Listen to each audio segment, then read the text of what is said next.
चैतन्यदेवं श्रीराधाकृष्णपादान् सगणललिता शिवशाकान्वितांश्च हे कृष्णकरुणा सिन्धो दीनबन्धो जगत्पते गोपेश गोपिकान्त राधाकान्त नमोस्तुते तप्तकाञ्चन गौराङ्गी राधे वृन्दावनेश्वरि विश्वभानुसुते देवी प्रणमामि हरिप्रिये वाञ्छाकल्पतरुभ्यश्च कृपा सिन्धुभ्यैव च पतितानां पावनेभ्यो वैष्णवेभ्यो नमो नमः। जय श्री कृष्ण चैतन्य प्रभु नित्यानंद श्री अद्वैत गदाधर शिवासरि गौरभक्तवृंद। हरे कृष्णा कृष्णा कृष्णा हरे हरे, हरे Ram Ram Ram Hare Hare.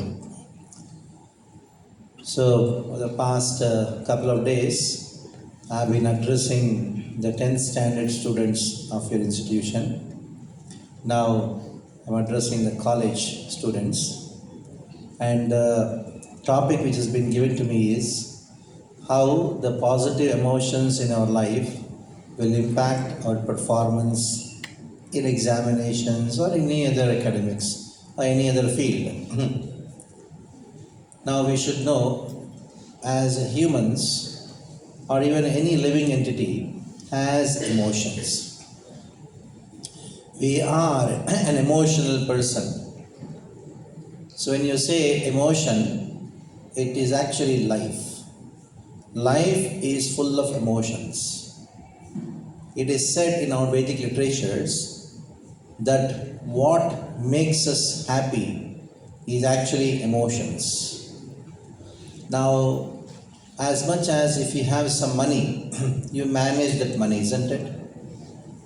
You have, for example, 1 lakh rupees. You know where to spend, how to spend, when to spend, for what purpose, how much to save, etc. So when you have money, you have to manage money. Now when you have about 10 people under you, when you get a job, you have to manage those 10 people, isn't it? In the same way, we have emotions, and the emotions have to be managed. If they are not managed properly, then we'll have a very disastrous life. There will be a big disaster in our life. In spite of having everything, you will be landing up into a big problem in our life. That is why emotions are something which are very important to understand and manage properly. Kavyam rasatmakam means the human life is full of rasa. Like when you are born as a baby, what does the baby do? Or we all did as a baby, we cried. We had emotions for our mother. Even when father came nearby, we were so afraid to go near the father. So just see, nobody has taught the baby to love the mother, to have emotions with the mother. So that shows emotions are the symptom of life. Like you have a chair and you can just take the chair and dump it somewhere. No, the chair doesn't feel anything. You stand in front of the wall and start abusing the wall doesn't feel anything. But you do the same thing to your friend, then the friend feels bad about it. Or somebody abuses you, you feel bad about it. Why? It is because you are an emotional person. Your friend is an emotional person. Your mother is an emotional person. And we all are emotional beings. Because of we being emotional in our life, definitely they have to be managed.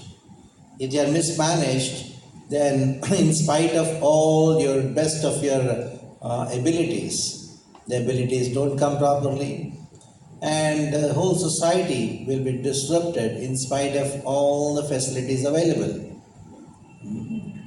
I went to somebody's house many years back. It was in 2012 or 2013 when we were building a temple in Meera Road.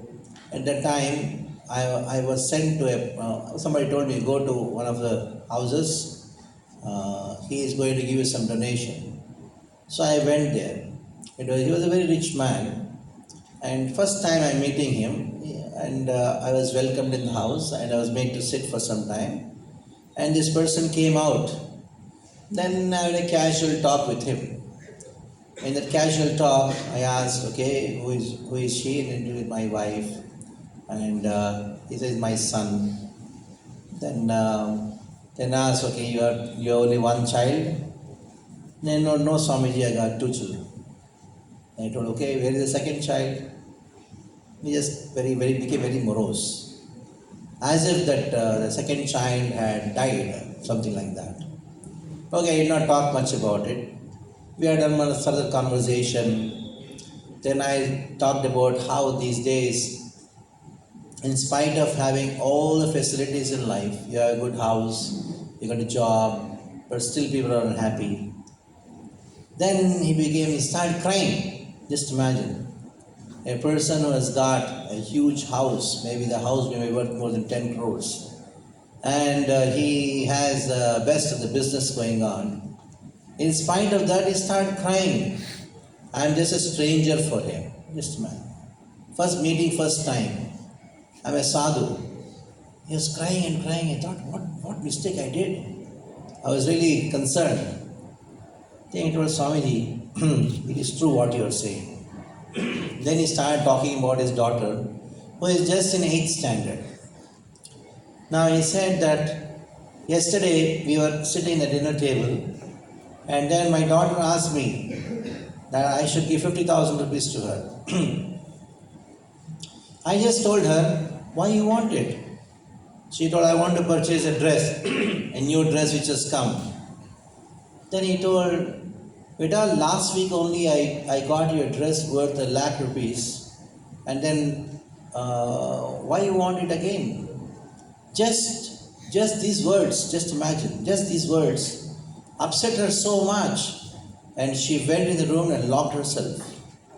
And he said, even till now she has not come out of the room. You're banging the door, but she no response. She's so upset about it. Just see what a situation. His family has a house worth 10 crores, and he's got a roaring business, and he takes care of the children so nicely. But just for some small thing, just he did not give his daughter a 50,000 rupees dress, and that too had a reason that last week only. It's not that he cannot give, just he asked. So just imagine, just one word she could not tolerate and create a mess in the entire house. So these emotions are very, if they are managed nicely, they give a lot of happiness. If they are not managed nicely, in spite of all the means of happiness, lot of suffering. So that's why emotions are a very important aspect of our life. Rather, it is life itself. It is not just another aspect of life, it is life itself. So the harmony or the feelings what we have in our heart, that's what the whole Vedic culture manages. Vedic culture is actually based on managing emotions.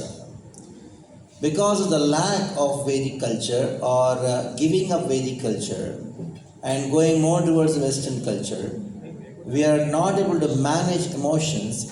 That makes us suffer in spite of all the means of having all the means of enjoyment. All the means of happiness are there, but still we are suffering. You have a very good house, you got the car, you have everything, but still suffering. Why? Emotionally we are drained out. Emotionally we are not managed properly because of giving up culture. In our previous days, 50, 60, 100 years back, in our families we were not very rich. They are not so rich. They had small houses, or even though they had a big house, it was not such a lavish house. There was not much money they had, but still, about 20 people lived in the same house happily. But now, even for 4 people to live in a big house, it has become very difficult. Every day there is fight, every day is quarrel. Why? The only reason is we have gone far away from the Vedic culture, our roots. I was in America during month of April, and I went to somebody's house for a program. So there, one person who is a doctor, and he has only one daughter. He told, he was crying practically, till she was in 6th standard, because he lost his wife. That means her mother left her body. I mean, his wife left her body quite a number of years back, and only father and daughter. He said, till she was in 6th or 7th standard, she used to help me in cooking. Papa, how are you? And it's so nice.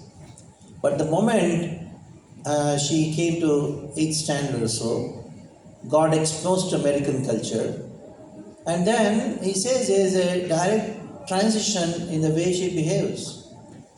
And he told me that she just comes, fills up her breakfast or lunch in her bowl, in her plate, and goes to her room and then talking to her friends. And then when she fills the plate with her food, she would tell the father, "Thank you, father," and she would go away. Never speak. She doesn't speak to him. And he says that one day he called her and told, "Beta, you see, all this property, everything is for you only. Whom else I am working for? Do you have any problem or what?" Then he asked, she told, "Papa, I am not interested in your property. I am just waiting when I am going to get out of this house." How big was the house? You cannot imagine. In America, people have big houses, especially doctors earn a lot of money. And that was a shock of his life. Just imagine what not is there. He has got what a house worth $2 million. That means 20 crore rupees. So much of property, so much of wealth. And the same situation is what? Just see. It is all because of mismanaging our emotions. In spite of you having the ability to score very good in your exams, you having all the knowledge, all the ability, but still if you're emotionally depressed or disturbed, you cannot perform nicely. It is because life is emotions. And now the whole Vedic culture is designed in such a way that how to manage your emotions nicely. So we have 4 levels of existence. Every human has got 4 levels of existence. One is a physical, other is emotional, intellectual, and spiritual. Now, even though you're physically very satisfied, if the emotional satisfaction is not there, then it is very difficult to be happy in life. So, the priority in our life is to have a proper emotional satisfaction. Now, I'll give you a small example to discriminate between the physical satisfaction and the emotional satisfaction. You're very hungry and you like so many wonderful dishes. You're very hungry and somebody brings you a plate of food with all the best dishes, whatever you like. The samosas are there, the gulab jamuns are there, the puris are there, the sabjis are there. And you're so hungry and that person brings a plate and then keeps in front of you. And then says, keep the plate in front of you. Dumps the plate like this and says, "Ye le, ye kha." Even though you are hungry, will you eat it? Why? Because the way he served you hurt you. So in spite of you being hungry, you will not be able to enjoy the food because you are emotionally hurt. And that's the reason culture comes to a great hell. When we are culturally drained, that means we are emotionally drained. So this is the biggest problem in the society because we are not culturally trained. When we are not culturally trained, culture is actually the food for emotions. Otherwise, we are just robots. The problem in the West is this. That is, by the age the children are there 14 or 15, they just say to their parents, Tata, I'm going. They just leave the parents and go away. Once in a year they celebrate their Mother's Day or their Father's Day or their Friend's Day or a Thanksgiving Day. They'll come and thank one day, over. What is Mother's Day? For us, in the Vedic culture, every day is Mother's Day. Every day is Father's Day. Every day is Friend's Day. And why you are celebrating Mother's Day, Father's Day? Where did it come from? It all came from the West. Why it came from the West? Because there is no culture at all. There is nothing like American culture. There is nothing like European culture. It is just me, that's all. There is nothing like mine. I am the center of the world. The whole world is meant for me. And there is no concept of I am meant for others. So this is where the culture and emotions comes into picture. When you think that the world is not meant for me, I am meant for the world. My family is not meant for me, I am meant for my family. I am for you. I am for you, that solves all the problem. When you think everybody is for me, as long as this person is helping me, fine. Otherwise, I have nothing to do with him or her.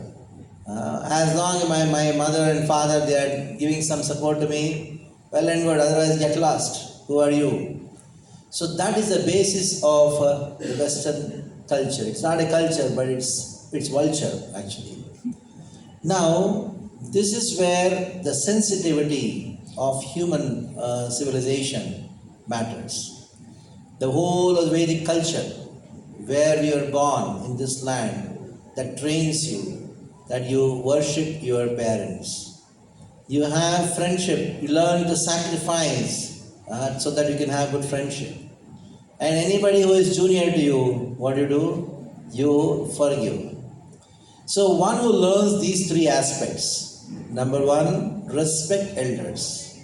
Number two, sacrifice for your friends. Do anything for the sake of maintaining your friendship. Willing to share. Number three, when you are willing to forgive.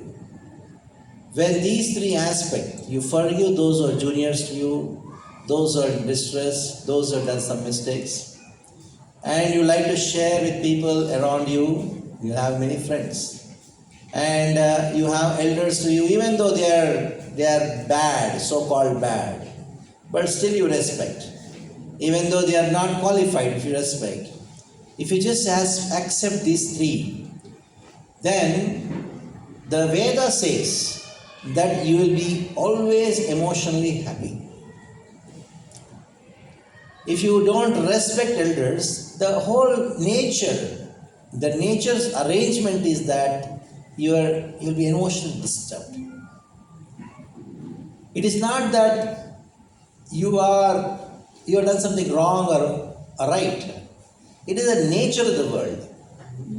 When you put hand in fire, the fire burns. It is not your mistake or the fire's mistake. That is a nature's law.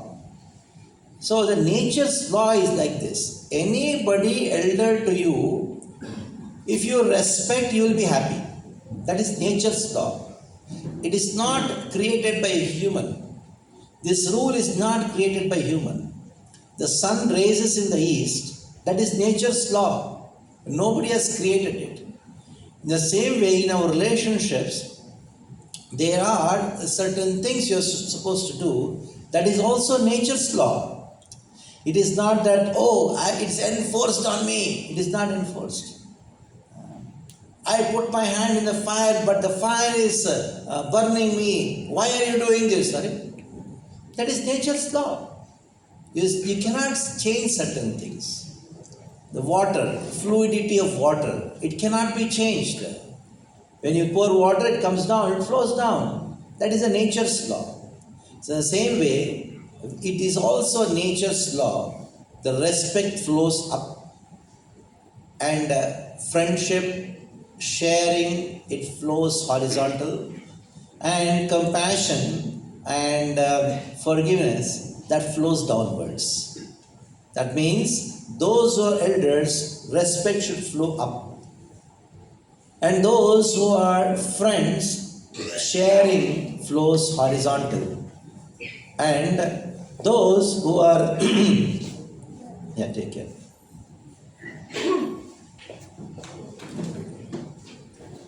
Yeah, those, yeah, God fits.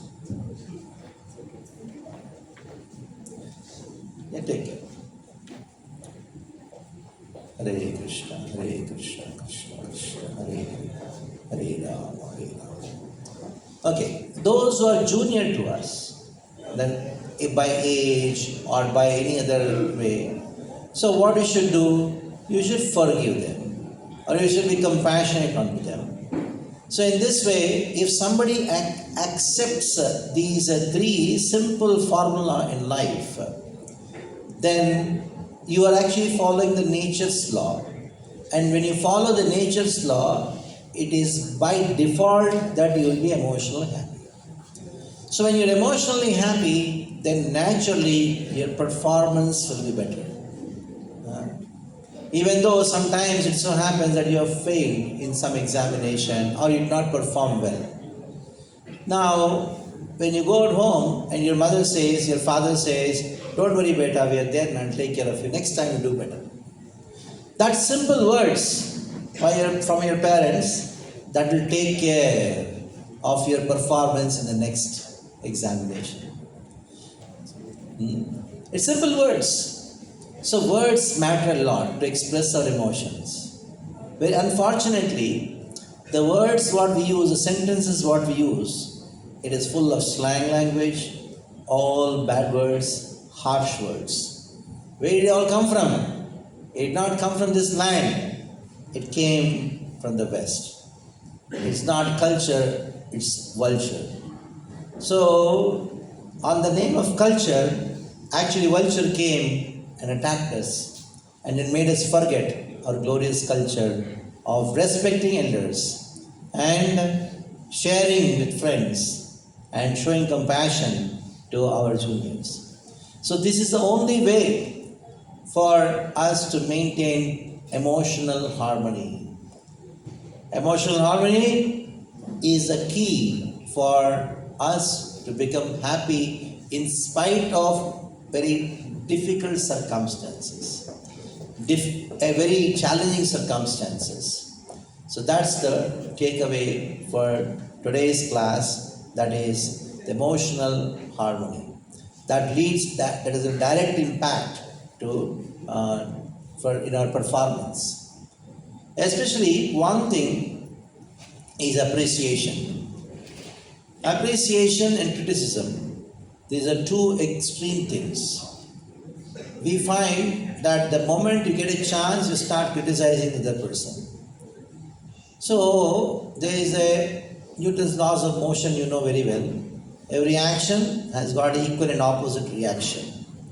The moment you criticize a person and create an emotional disturbance in the other person, an equal amount of emotional disturbance will be caused in your heart. It is the law of this world. It is the nature of this world. Unfortunately, we are very much unaware, and we just talk whatever comes to our mind. We have become the mouth has become, we have got a mouth diarrhea. Means whatever comes, you just go on speaking on the name of truth. So that is why the Vedic literature says, Satyam Bruyat, speak the truth. When? Only when it is Priyam. Only when it is Hitam. Whenever you find some truth, that truth has to be spoken, definitely, but only on these two conditions. When it is beneficial for the other person. If it is not beneficial, what is the use of you speaking the truth? And not only it is beneficial for the other person, It should be spoken in such a way that it is very priyam. It should be spoken very lovingly. Now, unfortunately, on the name of truth, we just speak anything which comes to your mind. And how can you be happy? If you hurt a person, how can you be happy? It is going to reflect, and you will suffer in spite of having all the best of the things in your life. So that is where emotional harmony comes into the picture. Now, I've been asked to speak on another subject also, that is called addiction. Now let us talk about addiction part. So it is nature of the mind to be addicted to something. Somebody is addicted to watching mobile games, somebody addicted to smoking, somebody addicted to alcohol. Addiction means that you cannot live without a particular thing. That's called addiction. You just cannot live without it. That's called addiction. And it is the nature of every human to be addicted. Now, it's up to you what you want to be addicted to. So once I was having a conversation with one person. It went for 2 hours, 3 hours. Immediately he told, "Oh, I'm having a headache. I have not drunk coffee for 3 hours." Then I asked him one question. Okay, you are having a headache because of not drinking coffee for 3 hours. Even I have also not drunk coffee for 3 hours. I don't have a headache. Then I asked him a question. Is it your headache because of not drinking coffee? Or is it because of drinking coffee? He was intelligent, understood. Because he was addicted to that coffee, and that is why he's having a headache. The headache is not because of not drinking coffee, it is because of drinking coffee. So this is called addiction. Addiction means you cannot live without something which you got used to. So that is called addiction. Now, how to get out of this addiction? There are so many people who are trying about it. In one seminar I gave many years back in one rehabilitation center, I was shocked. In the rehabilitation center, there are about 30-40 of them. 30-40 of them, just imagine. I was shocked that rehabilitation center was more than a 5-star hotel. It's a 5-star hotel. Many rich people, their sons and daughters were there. And a couple of them were daughters of IAS officers. And a couple of them, and a few of them were some film industry. I was shocked. And I just asked how much their parents paid to keep their drug-addicted children in the rehabilitation center.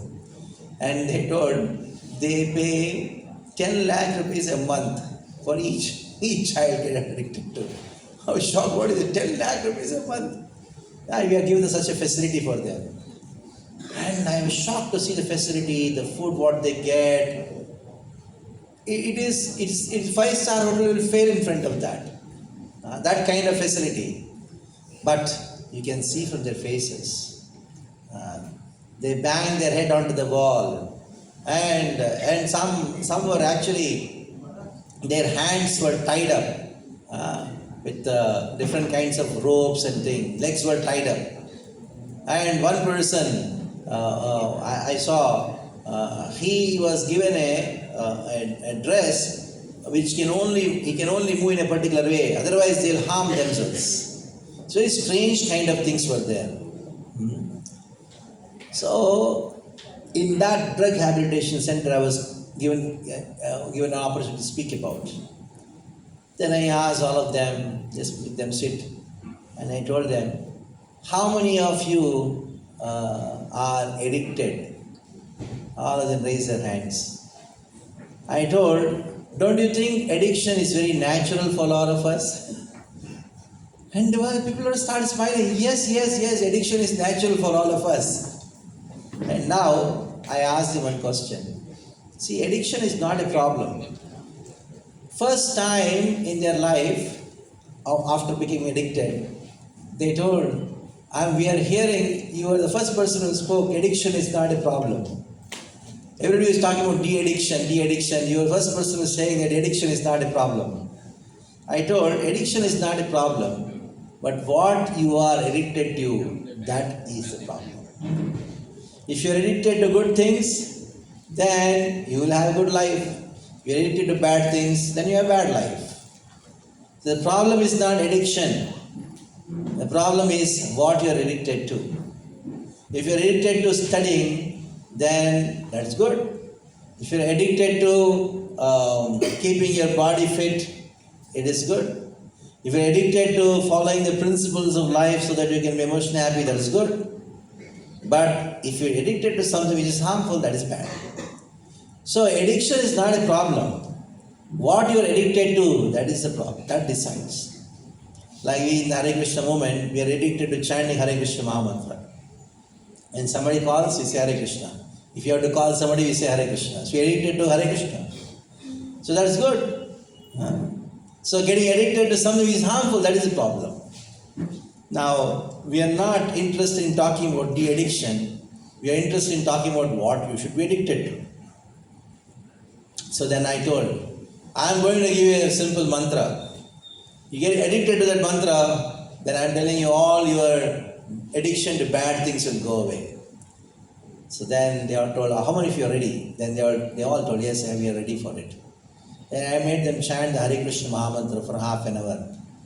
And when they were chanting Hare Krishna Mahamantra, they were like, their minds were going, reeling, and they were so happy.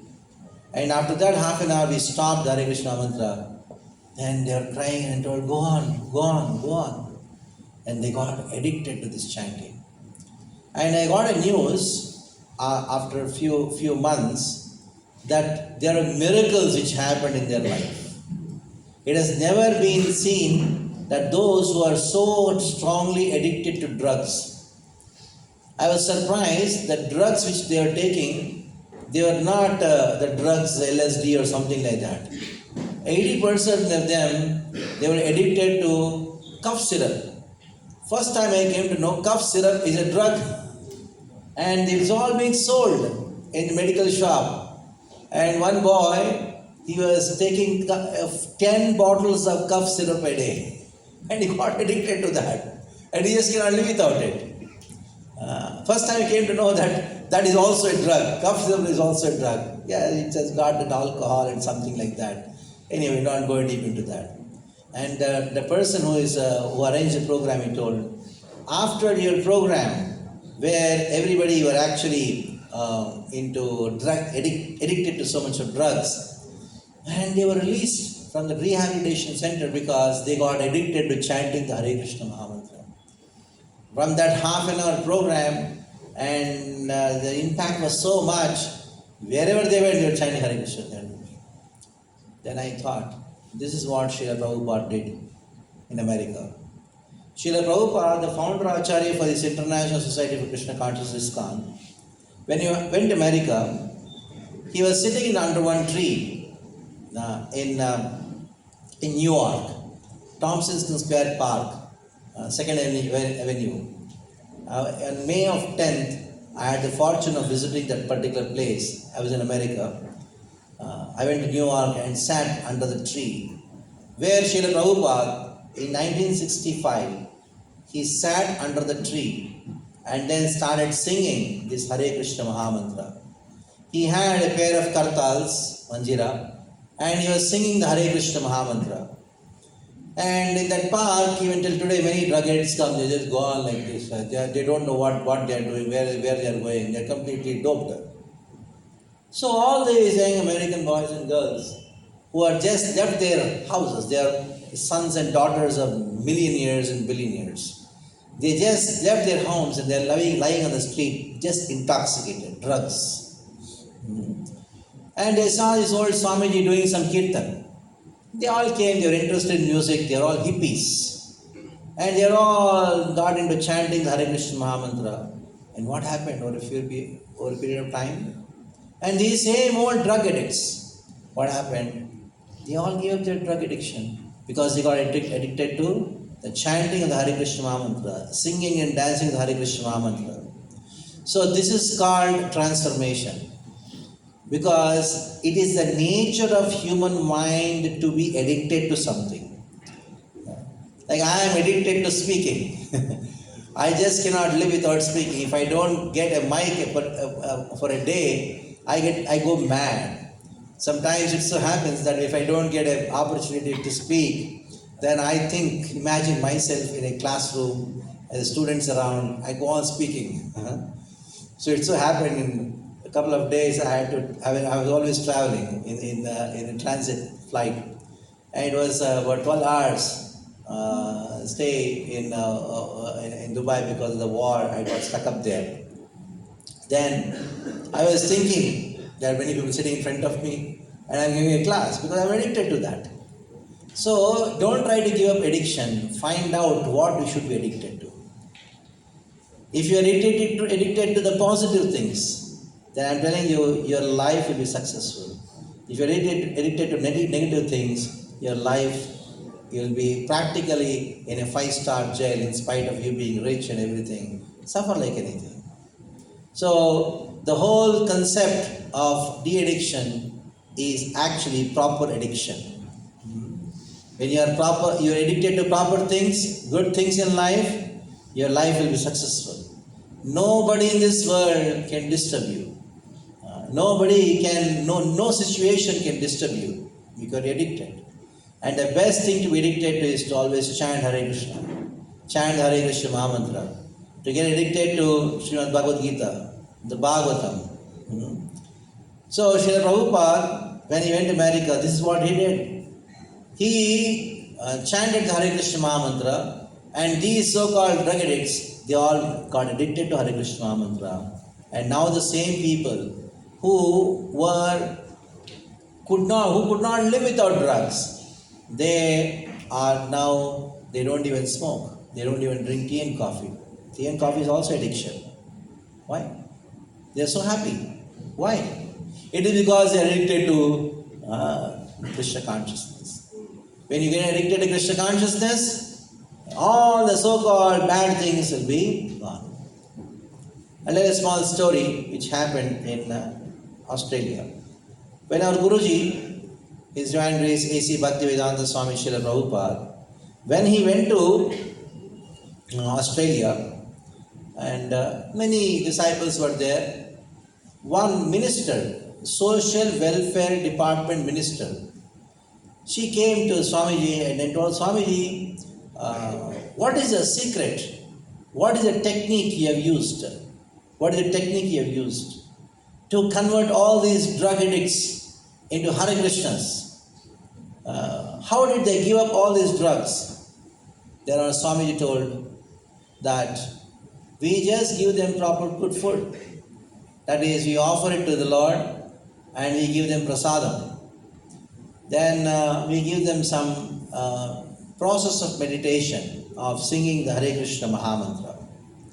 So then this lady told, she was a lady minister, she told, yeah, Swamiji, we also give them food and we also give them some process of meditation, but we are never able to make them give up drugs. The Swamiji told that we don't give them food, we give them prasadam. And we don't just give them some stupid meditation, close your eyes and think of something. No, we ask them to think of God. We ask them to think of Krishna. So then she told, no, we also take care of so many things. What is the technique?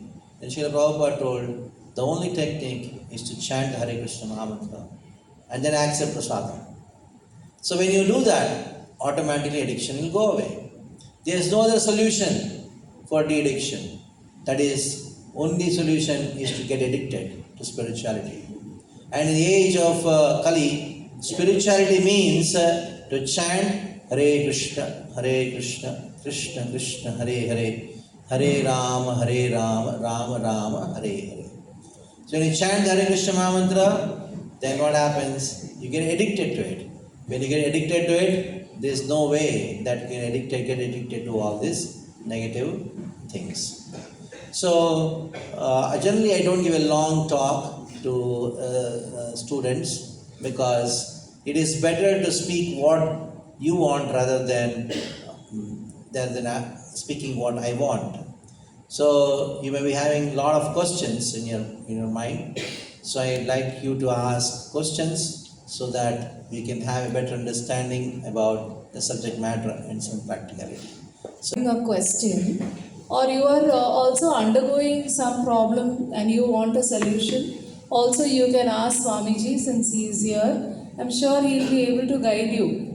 So I'm sure many of you are trapped within problems, but somehow you are not able to come out with those problems. Okay, so please do not think what your friends are going to think about you. That is immaterial, or rather, it doesn't make any sense to your life. But if your life has to be very good tomorrow, then I think you should be getting an answer to your problems. So please, anybody who is having a question, please raise. Also raise so that others also will feel good that maybe I had this question. At least he could ask. Okay, so please be bold enough to ask a question. All of you all? yes, be comfortable, be free. You can ask.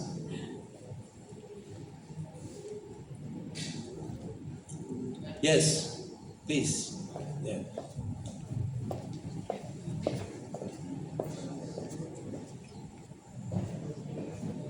Who is there?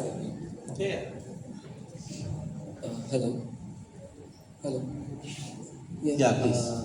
I just wanted to ask one thing that how can I control my anger? Something. How can you? How can I control my anger? Anger.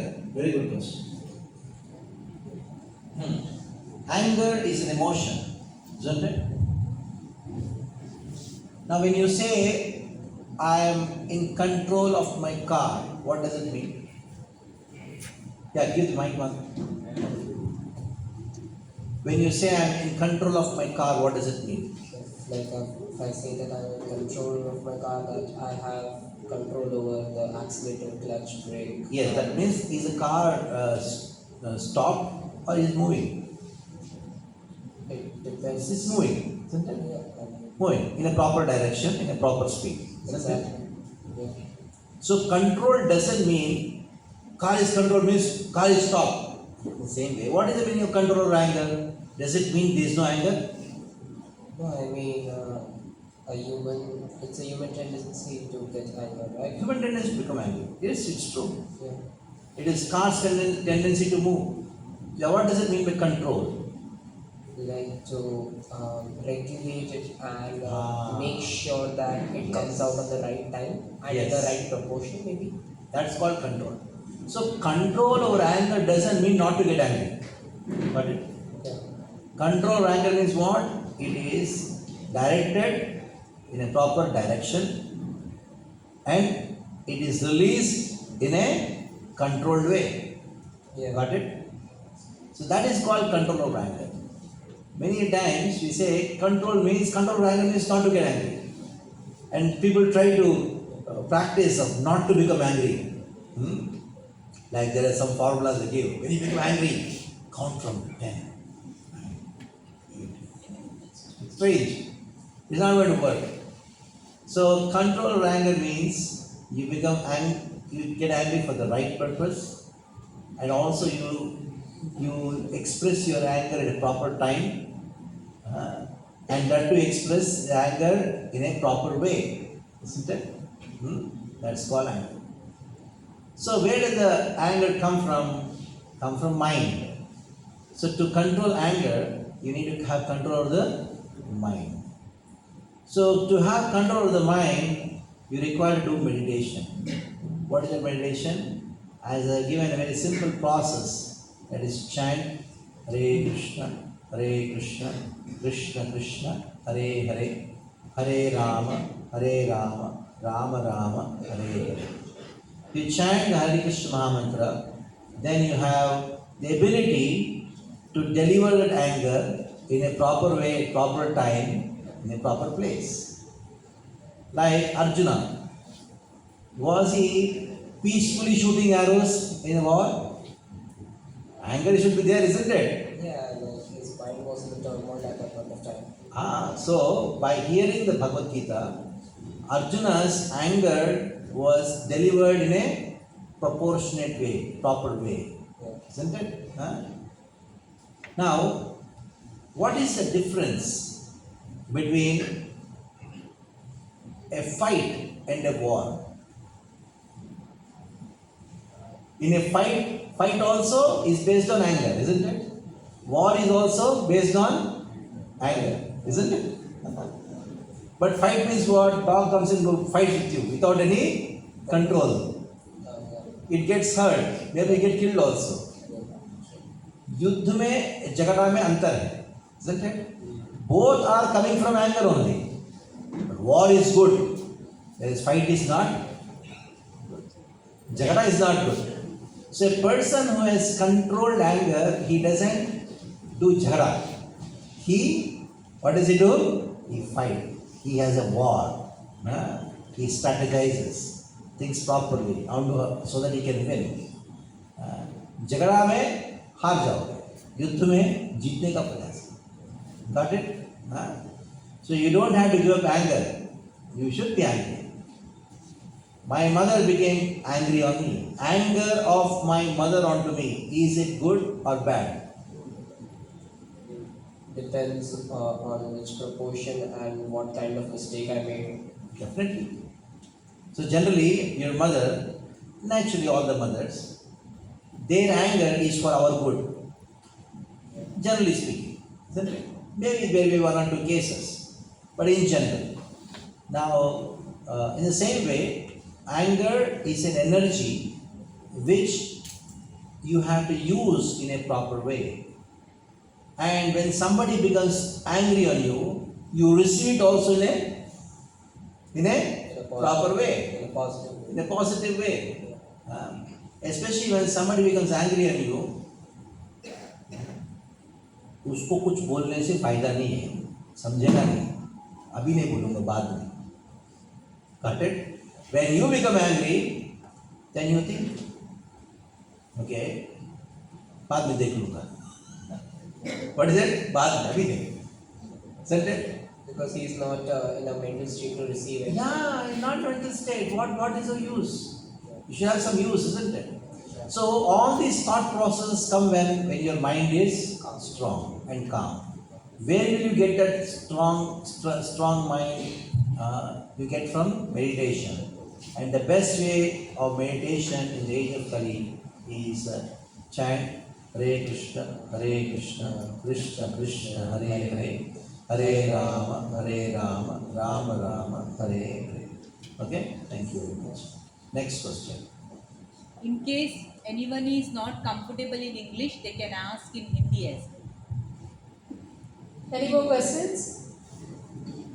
Yes, here. We have one.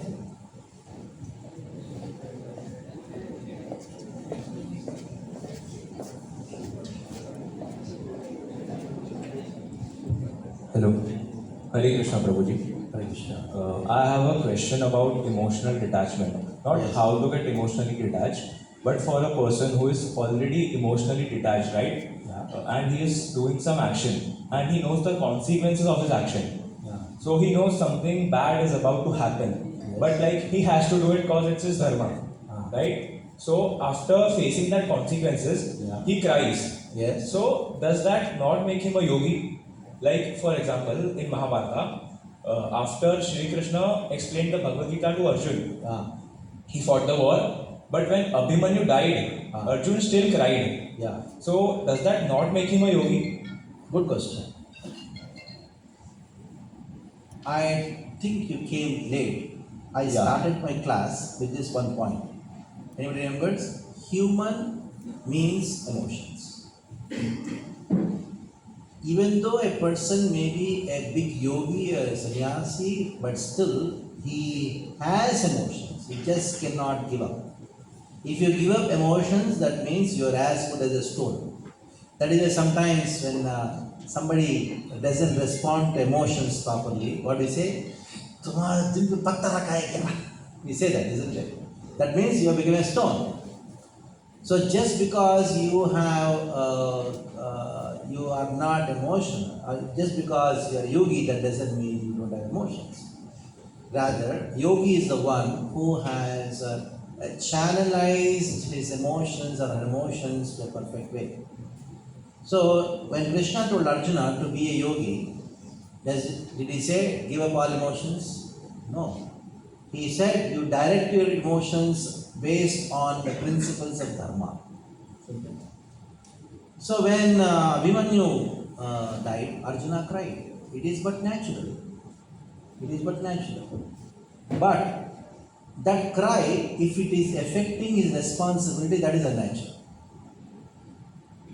So emotions and dharma, they should be harmonized, and that is called intelligence. Like a baby is crying. What does the mother do? She has emotions as a baby. Baby is crying, baby is crying. She also starts crying. Can she take care of the baby? No. She should have emotions at the same time do the dharma of taking care of the child. So that is what Bhagavad Gita teaches us. Bhagavad Gita doesn't teach us that you should give up emotions.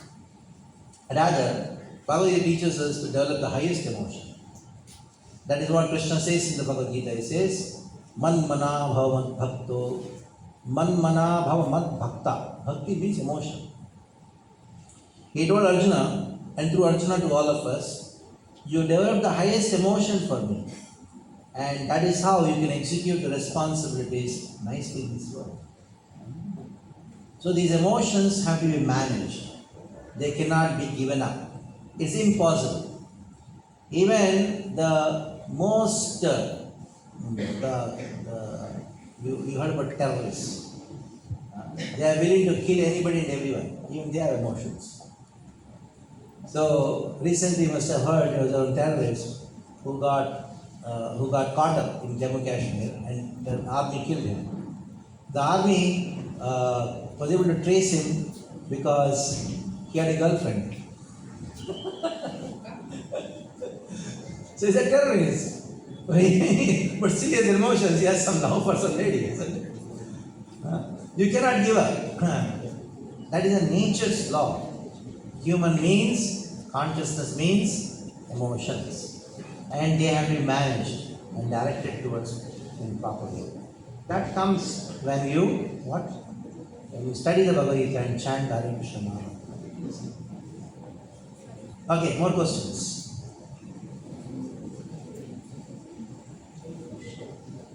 Sir, I have one more question. Yes, please. Sir, like the shlok karmanyavadika raste ma phaleshu kadachana ma karma phal heturvu mate sangatso karmani, right? Yes. So we don't need to be attached to our karma phal, right? Yeah. But why then sometimes when we already know the consequence of that karma, but why do we still cry? Because we don't get it. Good question. Now the verse is the highly misunderstood verse. When we go and ask people why do you take Bhagavad Gita, they say, Bhagavad Gita I know. So what do you know? Karmanyavadikaraste ma phaleshu. What do you mean by that? Don't be attached. How can it be possible without attachment? Will you do anything without attachment? When I came here, why did I come here? Because I am attached. I am attached to this school and the college. So that by my presence, if a few of you would become happy, then I'll be happy.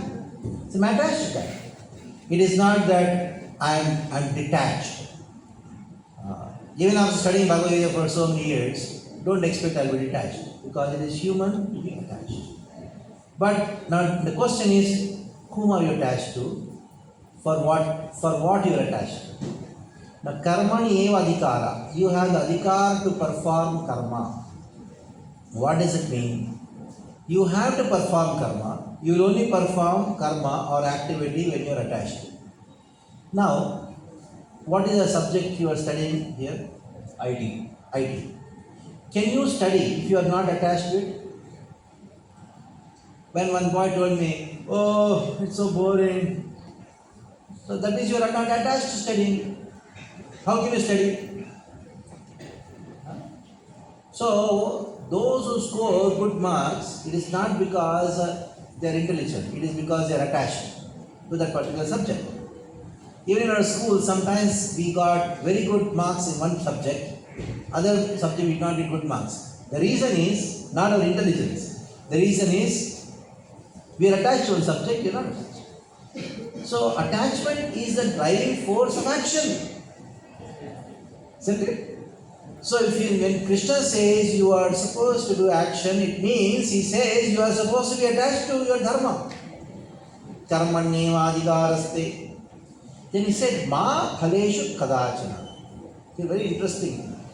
Don't think that you have adhikar over the result. There also it doesn't say don't be attached to the result. It is a wrong concept. How will you do any action without being attached to the result? You are studying IT. Now, you are supposed to be attached to the result. Otherwise, why will you study? Isn't it?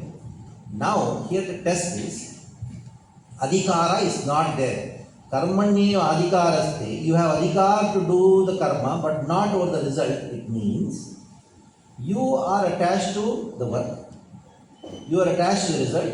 And that is why you are working for the result, but when the result may come, may not come, according to your expectation. At that time, what will be your response? Result came, I could do it, I am able to do it, nobody could do it. You get like so puffed up and elated that you become very proud, become arrogant.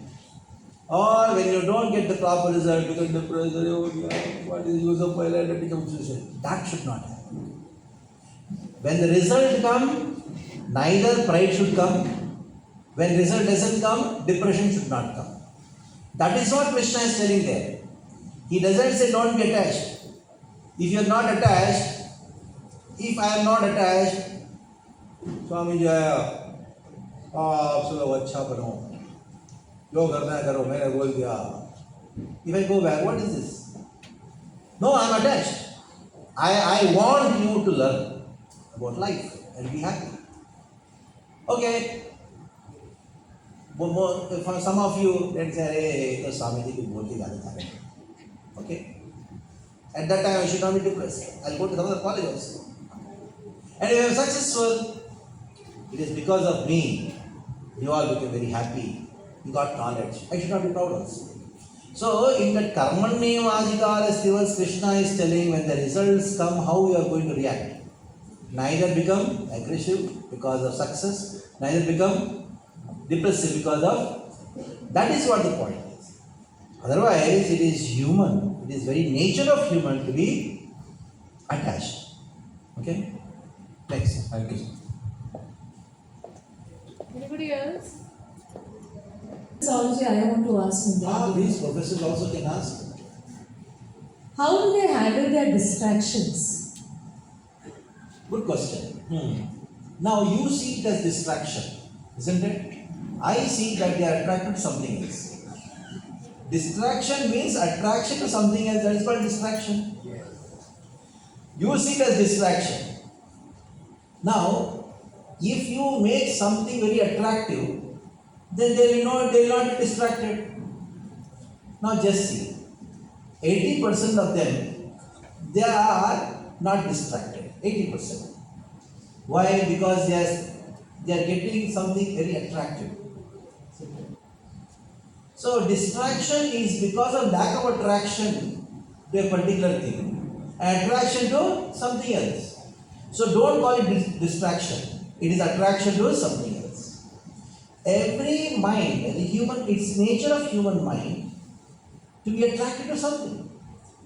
So if you make your class, your presentation very attractive, then the things which they are distracted to or attracted to, then naturally you will be solving the problem of distraction.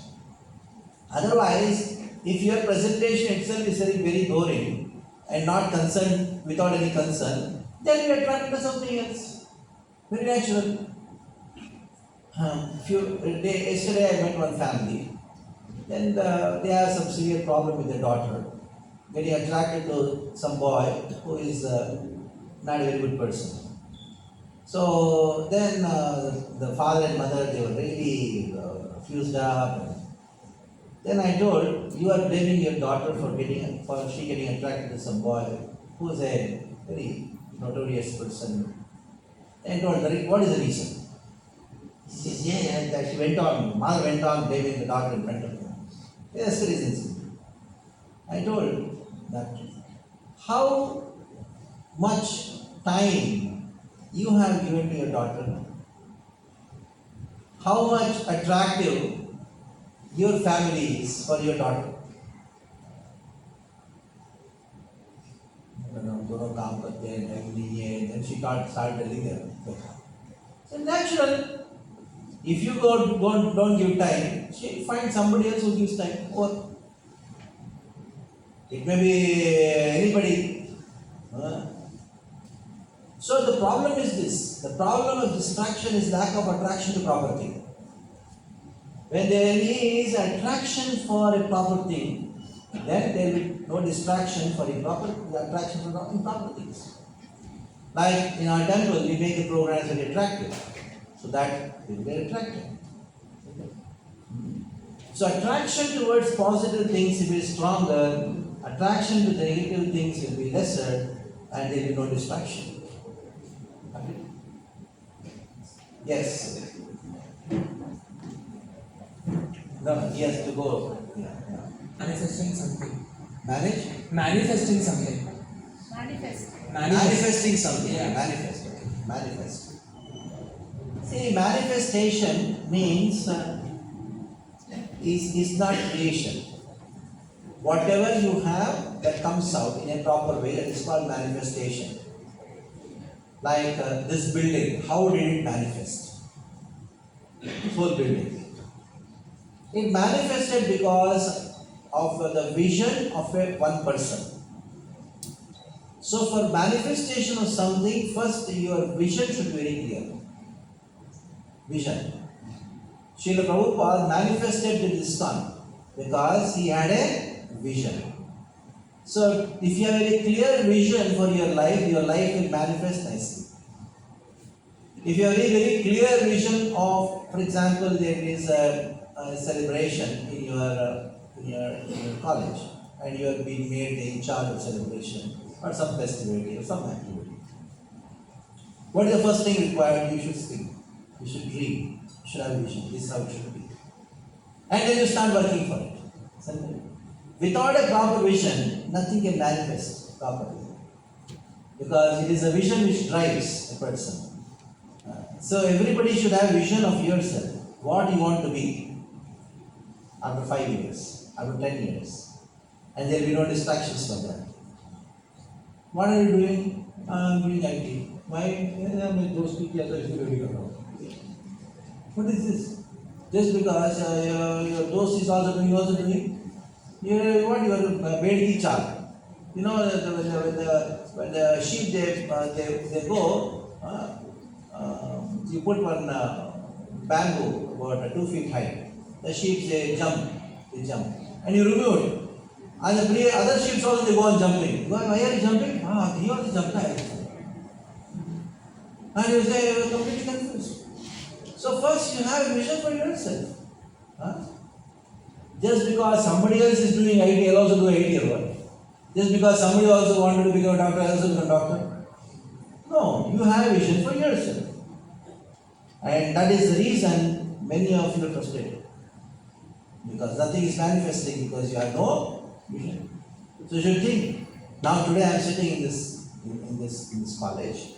Now what I want to do? And I work for achieving that. Then you will not be distracted. Then you only do those things which are helpful for manifesting the vision. You speak only those things which are helpful in manifesting the vision. So vision should be very clear for manifesting something. Okay. No questions? Okay, thank you very much. We stop here because I have to go to some other college also.